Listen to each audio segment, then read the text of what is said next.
Devlog 7, February 28th, 2026. Alright, today I got good progress on my game.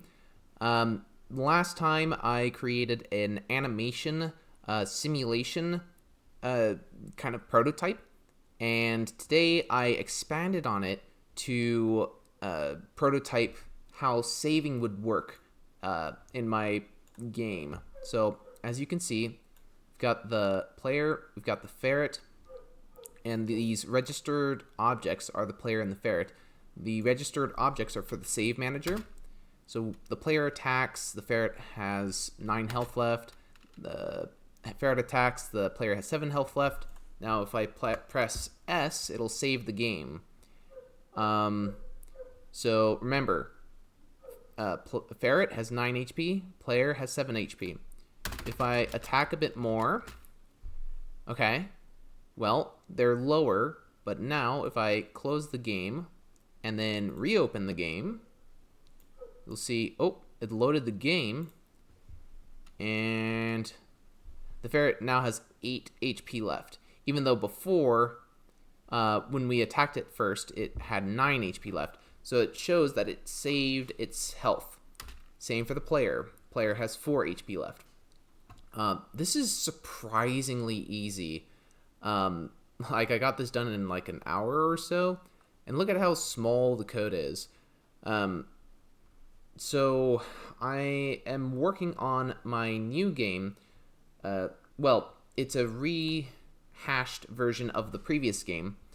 It's just the project architecture was getting super nasty on the previous one. So I decided to make it again, and this time focus on doing better architecture. What I have so far is this. I've broken up I'm first of all only dealing with the simulation right now, so everything is just gray screens. I've broken this up into resources, scenes, and scripts. So far we have a couple units in the resources. We have 2 scenes, but most of the action is happening in the scripts, which is what you would expect for a simulated game. So we've got components, the state component, state machine component, globals, constants, game state helper functions. I'm trying to minimize how much I use globals and only use them when I'm sure that it'll be useful across multiple scenes. Then there's resources, scripts, and I've broken it up, some of them from just resources to resources and runtimes. So that way, the resources handle like data. So if we looked at the player unit, the player unit only has like name ID, is enemy, base HP, base attack, base armor, base speed, base MP, and item. All of these are like pre-configured data, but then when you go into the like unit resource, or sorry, not the unit resource, the unit runtime.gd, you'll see that there's also like regular HP, attack, armor, speed, mana. And these, you know, can change during the battle. These can change during the course of the game. And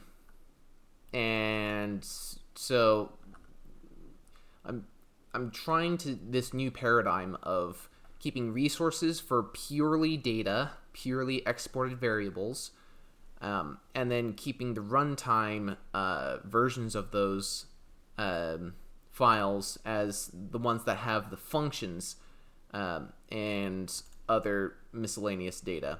Like, for example, the ability runtime, this is still a work in progress, but it has like an apply function. So yeah. Okay, that's what I've got so far. Like, if I run this project, you'll see that you added the player, the wolf. It transitions from the main menu to the battle start, which is nice. Then we've got a state machine running, which handles switching between the different states. It's super nice as far as the code goes. Wolf attacks. Wolf attacked player for 2 damage. The player is dead.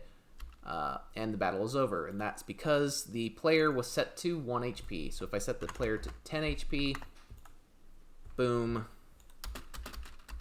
The player now has 8 health. The player attacks the wolf. Wolf is at 2 health. And you keep going. Wolf is dead. Battle end. The player won. Perfect.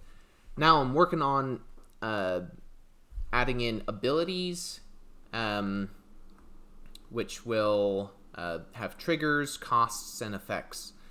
But that will have to be saved for next time. Good night.